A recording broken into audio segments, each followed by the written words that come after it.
भगवान का श्री विग्रह, भगवान का श्रीअंग हमारी तरह पंचभूतों का बना हुआ नहीं, मिट्टी का बना हुआ नहीं, उसमें विकार नहीं है। उन परमात्मा का जो श्री दिव्य विग्रह है, उनसे तो यह सब कुछ प्रकट हुआ। सारे विकार अर्थात यह सृष्टि जो उत्पन्न हुई है, पृथ्वी जो उत्पन्न हुई है, और ये आकाश, जल, पृथ्वी, वायु, अग्नि इत्यादि, ये सब उन्हीं भगवान से तो उत्पन्न हुए। और इन पंच महाभूतों से बना हुआ यह शरीर, इसमें ये सब विकृति हैं। इसमें काम भी है, क्रोध भी है, लोभ भी है, मद भी है, मात्सर्य भी है, ईर्ष्या, द्वेष, दम्भ, सब कुछ है। भगवान में सब नहीं है। उन्हीं भगवान से तो सब कुछ उत्पन्न हुआ। और इस पृथ्वी का विकार, वायु का विकार, ये सब हमारे शरीर में विद्यमान है।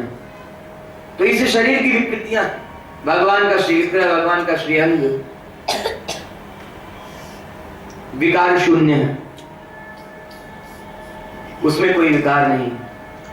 और उन भगवान का बनाया हुआ तो सब कुछ है, जिनसे शक्ति प्राप्त करके ब्रह्मा सृष्टि किया करते हैं, शंकर संहार किया करते हैं, अग्नि में तेज है, जल में प्यास बुझाने की शक्ति है, वायु चलती है तो उससे आनंदित होते हैं, प्राणवायु उसी से मिलती है, सब भगवान से ही तो उत्पन्न हुआ है।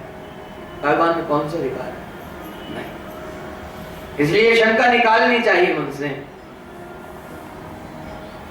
इसका भाव समझेंगे तब। यदि हठी स्वभाव नहीं होगा, यदि नास्तिक मत के नहीं होंगे तो समझ में आएगा नास्तिकों का हठी स्वभाव है। बिल्कुल स्पष्ट बात, हमें कहने में कोई कोताही नहीं है।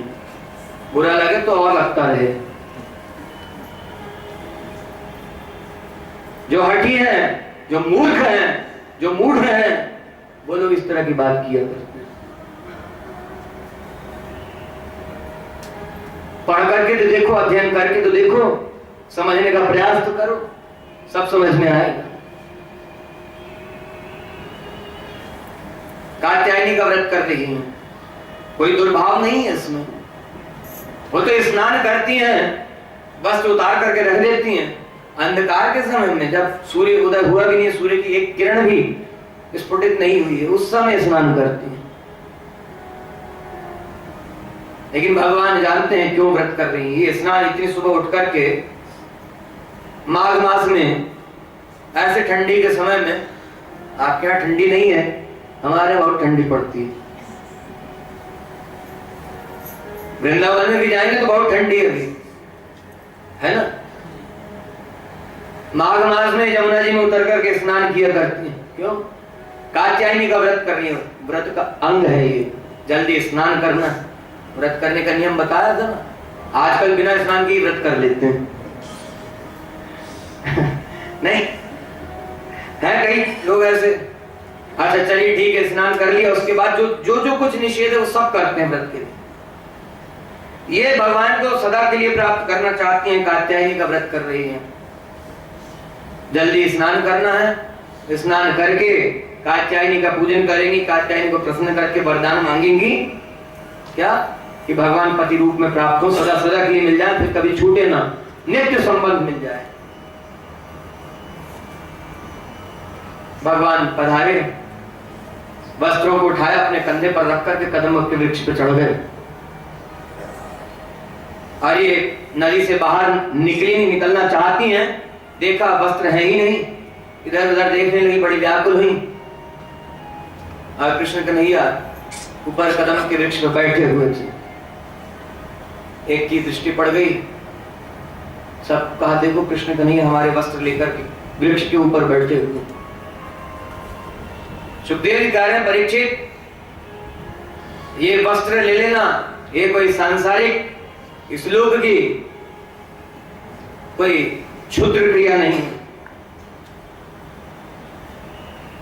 गोपियों ने कहा कन्हैया हमारे वस्त्र दे दो। कन्हैया उतर करके आए नीचे, पूछा क्यों कर रही हैं आप लोग ये सब? आपने निर्वस्त्र होकर के यमुना जी में स्नान किया तो यमुना जी का अपमान है, ये अपराध है। जल के देवता वरुण का भी अपराध किया है। और ये किसी भी तरह से मेरा ही अपराध है। क्यों ये सब? तो अपनी गति का वर्णन किया, कहा हम आपको सदा सदा के लिए प्राप्त करना चाहते हैं, आप मिलकर के फिर कभी छूटे ना, यही चाहती हैं। इसलिए कात्यायनी देवी का व्रत कर रही हैं। प्रातः काल उठकर के स्नान करती हैं, कात्यायनी देवी का पूजन करती हैं और कात्यायनी देवी को प्रसन्न करके आपको सदा सदा के लिए प्राप्त करेंगी। भगवान ने कहा मुझे प्राप्त करने के लिए कात्यायनी का व्रत या किसी अन्य देवता का व्रत करना ये उपाय नहीं है। मुझे प्राप्त करने के लिए हे गोपियों, मैं जानता हूं आप मुझे सदा के लिए प्राप्त करना चाहती हैं, लेकिन जीव तो सदा मेरा ही है। जीव अपने अज्ञान के कारण मुझसे दूर है, मुझसे विमुख है। आप सब सदा मेरी ही हैं। हाँ, मुझे प्राप्त करना चाहती हैं तो मुझे प्राप्त करने के लिए मैं स्वयं उपाय हूं। मुझसे एक बार निवेदन ही करने की तो आवश्यकता है, एक बार केवल प्रार्थना करने की तो आवश्यकता है। अनन्यता पूर्वक मेरा दास ही तो बनने की आवश्यकता है, खाली एक बार ही तो कहना था। मैं आपको अवश्य स्वीकार करूंगा और जो कोई मेरी शरण में आता उनको स्वीकार करता हूं। तो मुझसे प्रार्थना करने की एक बार अपनी अनन्य व्यक्तित्व की निवेदन करने की जरूरत थी, बस इतना ही। मैं तो चाहता ही हूं कि आप लोग मुझे पाकर के सदा सदा के लिए सुखी हो जाएं, फिर कभी दुख भोगना ना पड़े।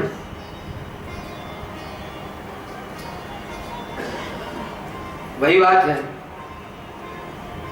विष्णुपायो योन्यफलः सोधमा परिकीर्तितः, अन्योपायो विष्णुफलो मध्यमा परिकीर्तितः।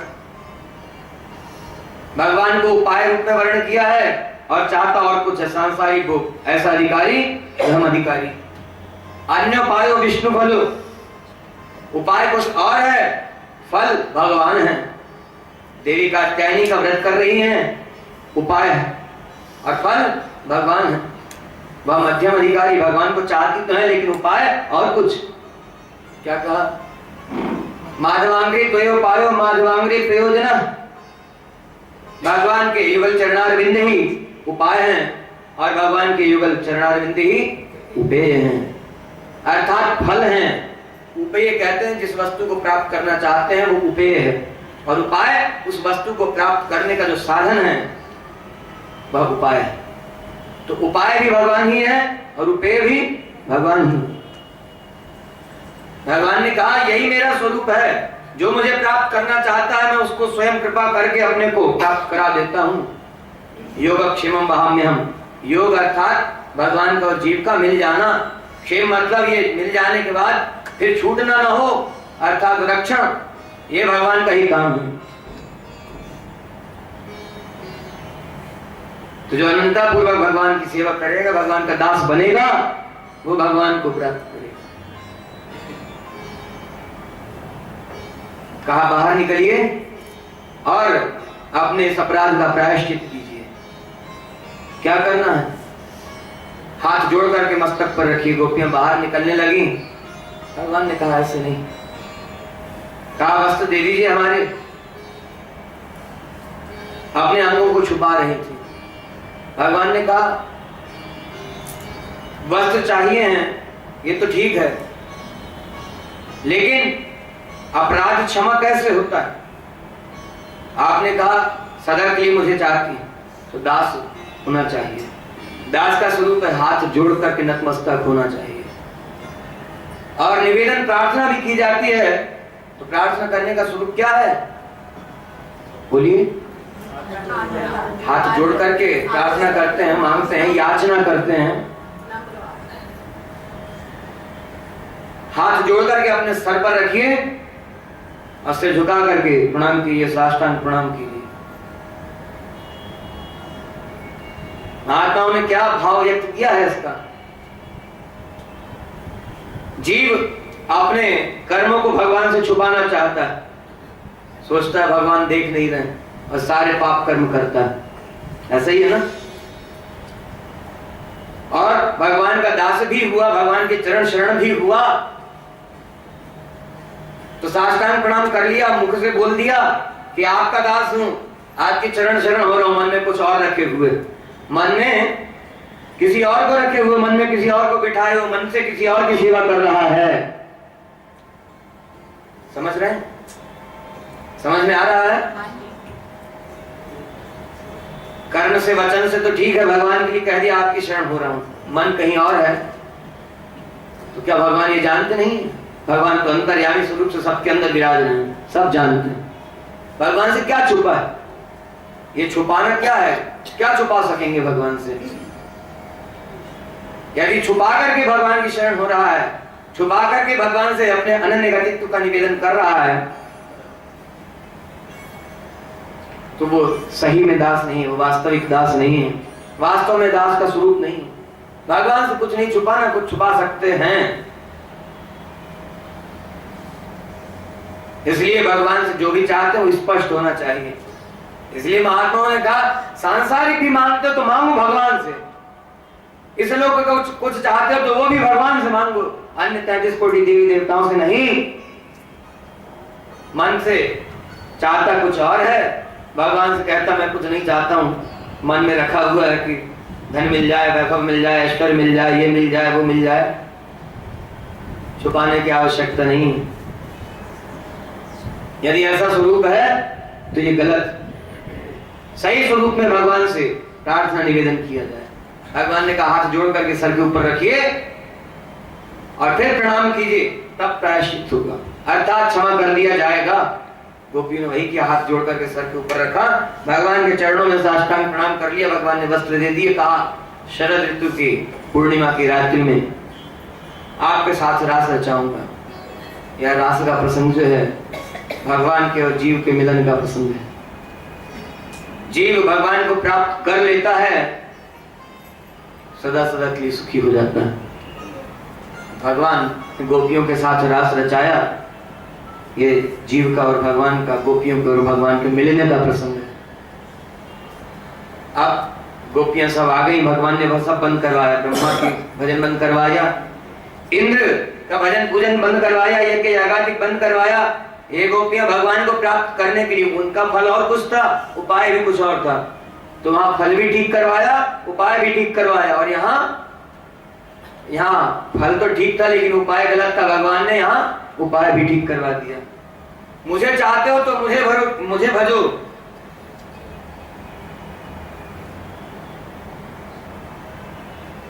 ऐसा दास बनना। सुखदेव जी कह रहे हैं परीक्षित, अब गोपियां सब अपने अपने घरों को लौट करके आ गईं और अब केवल और केवल उसी समय की प्रतीक्षा कर रही हैं। भगवान ने कहा था मैं बंशी बजाऊंगा, बंशी की तान सुन करके आप लोग पधारना सूचना दूंगा, आप लोग आना, फिर रास रचाऊंगा आप लोगों के साथ। सुखदेव जी कह रहे हैं परीक्षित, भगवान ने बंशी बजाई, भगवान ने बंशी बजाई और सब एक एक गोपियों का नाम ले लेकर के पुकारा भगवान ने। सब गोपियां चल दी, अपने अपने कार्यों को छोड़ करके, जो जो कर रही थी सब छोड़ करके चल दी। कोई रोटी बना रही थी, सब छोड़ करके चल दी। तवे की रोटी तवे के ऊपर है, चूल्हे में जो पड़ी हुई थी वो उसी के ऊपर रह गई। कृष्ण का नहीं है कि बंशी की तान सुनकर के सुध बुध खो बैठी। कोई दूध गर्म कर रही थी, दूध तपा रही थी, वहीं छोड़ दिया, दूध उफन करके गिरने लग गया। ध्यान दीजिएगा, श्रीमन नारायण भगवान की जय। सब छोड़ करके चल दी, जिस जिस कार्य में लगी थी सारे कार्य छोड़ दिए। सही है, भगवान में तो ऐसे ही लगना पड़ेगा जिस जिसमें लगे हुए हैं। इसलिए कहा भगवान की सेवा करते समय और कोई काम मत कीजिए। भगवान की सेवा करते समय चाय मत पीजिए, क्योंकि चाय पीते पीते, और वैसे भी भगवान की सेवा के बीच में मुख जूठा करना अशुद्धि है, वो भी अपराधी ही है।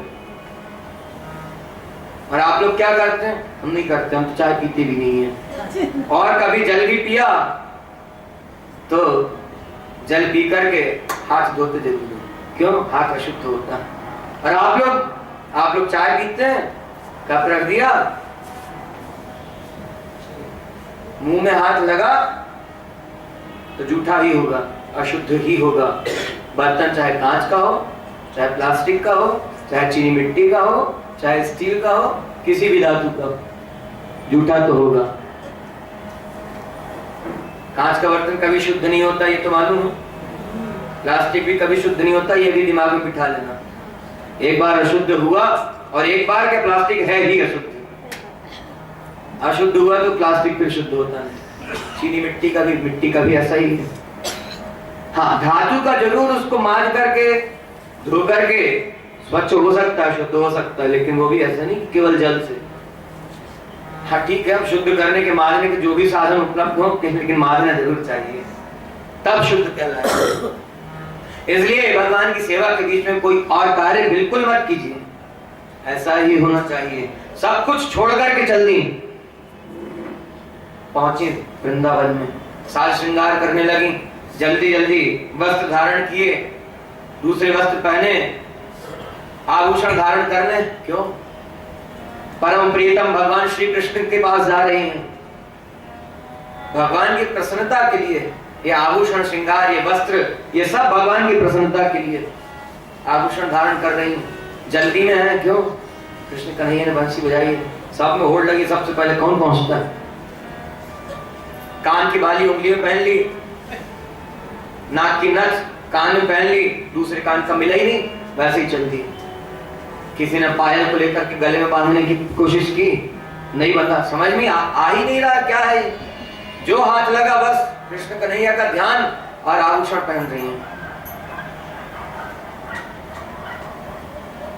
गले का हाथ पैर में पहन लिया, गर्दनी को कहीं ऐसे ही टांग लिया, चल दी वैसे ही। ऐसी दशा हो गई, सारी सुध बुध खो बैठी और पहुंची वहां जहां भगवान बंसी बजा रहे थे, यमुना नदी के किनारे मधुवन में कदम वृक्ष के नीचे त्रिभंग ललित रूप से खड़े होकर के बंसी बजा रहे थे। सुगंध युक्त वायु चल रही थी। भगवान के चरणों में साष्टांग प्रणाम किए, जाकर के भगवान पूछने लगे। क्या कहा? पहले तो स्वागत किया, स्वागतम वो महाभागा, स्वागत है आप लोगों का, पधारी। कहिए प्रियम किम करवाणिया, क्या प्रिय करूं आपका, क्या मंगल करूं? ब्रज में सब कुशल तो है? क्या विपत्ति आ गई जो ऐसी अर्धरात्रि के समय में, अंधेरी रात के समय में स्त्रियों को वैसे ही रात के समय घर से बाहर निकलना मना है? सुन रहे हैं ना? स्त्रियों को वैसे ही घर से बाहर निकलना मना है रात्रि के समय में। ध्यान से सुनियो। और ऐसे अर्धरात्रि के समय में आप लोग चली आई, अरे ये किसी भी तरह से उचित नहीं है। भगवान को परीक्षा ले रहे हैं, मन में अभी कितना भाव अपने सगे संबंधियों के लिए, अपने शरीर संबंधियों के लिए, जो तथाकथित अपने हैं वास्तव में अपने नहीं हैं, उनके लिए कितना प्रेम शेष रहा है। भगवान तो ये जानना चाहते हैं, जानते नहीं है, जानते हैं, लेकिन पूछ लिया। कहा कन्हैया अब भी छल ही करोगे हमारे साथ? तुम्ही ने कहा था मैं बंशी बजाऊंगा जब पुकारो तब आना, और तुम्हारे लिए अपना सब कुछ त्याग करके आई हैं, अपना घर बार, अपने पति, अपने पुत्र, अपने सगे संबंधी, रिश्तेदार, नातेदार, लोक मर्यादा, सब कुछ त्याग दिया, और तुम कह रहे हो क्यों आई? कहा ठीक, हम तो आ गई, अब तुम स्वीकार करो अथवा ना करो, ये तुम्हारी मर्जी, तुम्हारी इच्छा। हम तो तुम्हारी दासी हैं। चरणों में साष्टांग प्रणाम कर लिया, कहा हम नहीं जाएंगे, तुम्हारी जैसी इच्छा वैसा करो, हम नहीं जाएंगे, और नहीं स्वीकार करोगे तो यही तुम्हारे सामने ही प्राण त्याग देंगे। भगवान प्रसन्न हुए। उसके बाद भगवान ने रास रचाया, गोपियों के साथ नृत्य आरंभ हुआ। सुखदेव जी कह रहे हैं परीक्षित गोपियों का अभिमान हो गया। कृष्ण कन्हैया ने हमारे लिए यह सब किया, इस बात का अभिमान हो गया।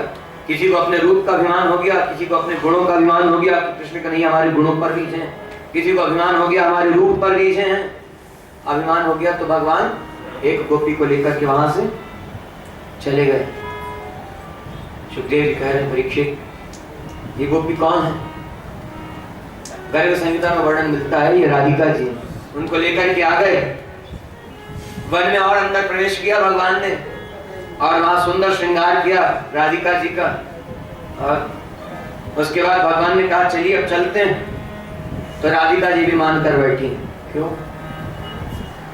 इतनी सहस्त्र सहस्त्र गोपियों का, हजारों गोपियों को भगवान ने त्याग दिया, केवल मुझे ये स्वीकार किया, इस बात का अभिमान हो गया। ध्यान दीजिएगा, अपने द्वारा की जाने वाली सेवा का अभिमान नहीं होना। जितनी भी सेवा की जाए, जितनी अच्छी से अच्छी कर सके कीजिए, लेकिन मन में एक ही भाव रहना चाहिए कि जैसी चाहिए वैसी भगवान की सेवा नहीं बन सकती, नहीं बन पा रही है। जैसी सेवा चाहिए वैसी हम नहीं करते, और भगवान से सदा ये प्रार्थना करते रहिए कि और अच्छे से अच्छी प्रकार से सेवा आप जिस तरह चाहें, जैसी आपको प्रसन्नता हो वैसी सेवा आप लीजिए हमसे, अपनी सेवा वैसी प्रदान कीजिए। मन में कभी नहीं आना कि हमने भगवान को ये भोग लगाया, हमने भगवान को ऐसी माला धारण कराई, हमने भगवान को ऐसा वस्त्र पहनाया, हमने भगवान के लिए घी का दीपक लगाया, हमने भगवान के लिए ये किया, ये सब मन में नहीं आता। कितनी भी अच्छी सेवा करते हो, बनती हो, लेकिन मन में यही भाव रखना कि जैसी होनी चाहिए वैसी सेवा हमसे नहीं बनती, नहीं कर पाते। यही स्वरूप है दास का। राधिका जी को अभिमान हुआ, क्या कहा? बोले हम नहीं चल सकते, हो आपको लेकर के चलना है तो आप स्वयं ही उपाय कीजिए, कैसे लेकर के चलेंगे। भगवान नीचे बैठ गए, कहा कंधे पर बैठिए, लेकर के चलते हैं आपको। राधिका जी जैसे ही बैठना चाहती थी, भगवान अंतर ध्यान हो गए वहीं पर। कैसे बात करती है, भगवान वहीं अंतर ध्यान हो गए। और इधर सब गोपियां भगवान के विरह में बिलख रही हैं, रो रही हैं, अश्रुधारा बह रही है। और भगवान की लीलाओं का स्मरण करके उन लीलाओं को करने लग गई। कोई कदम वृक्ष बन गई, कोई दही मथने की लीला करने लग गई। क्यों? दही मथा करती थी, भगवान के लिए मक्खन निकाल करके पवाएंगे, उसी में लगी हुई। वैसे लीला कर रही खाली, वो सब सामग्री है, वो सब वस्तुएं है नहीं वहां, खाली अभिनय कर रही हैं। मन में भाव यही है कि कृष्ण कन्हैया के लिए कर रहे हैं। कोई कृष्ण कन्हैया ही बन गई, कोई गाय दूह रही है, कोई गोपियां बन गई, जो नृत्य भगवान ने किया था वही लीला करने लग गई। और विराट खूब बड़ा भगवान नहीं प्रकट हुए तो भगवान को खोजने के लिए चल गई, वन में और प्रवेश किया। अंदर देखा वह गोपी भी बैठी हुई थी, राधिका जी बैठी हुई, भगवान के विरह में बिलख रही, रो रही हैं, दुखी हो रही हैं, पश्चाताप हो रहा है। गोपियों ने पूछा, अरे सखी क्या हुआ, हमारे प्राण प्रीतम कहाँ चले गए? राधिका जी तो कुछ बोल ही नहीं पा रही हैं, आंखों से अश्रुधारा बह रही है, फक के रो रही हैं। क्यों? कहा भगवान ने बड़ी कृपा करके तो अपनाया था, इतने समय बाद, अनंत जन्म से ये सब भोग क्या है, ये गोपियों का भाव है। बड़ी कृपा करके भगवान ने अपनाया था और हम अभिमान कर बैठी कि भगवान ने हमको अपनाया है, हमारे रूप पर रीझ गए, हमारे गुण पर रीझ गए। ये तो भगवान स्वयं अपनी कृपा से रीझ गए, कुछ नहीं होते हुए हमारे ऊपर रीझ गए भगवान। ऐसे उनके प्रति हमने ऐसा भाव किया। ऐसे ही रो रही है, बिलख रही है, भगवान से फिर निवेदन करने लगी, क्या एक बार नंदन नैनों के निकट आ जा, नैनों के निकट आ जा, एक बार नंदन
He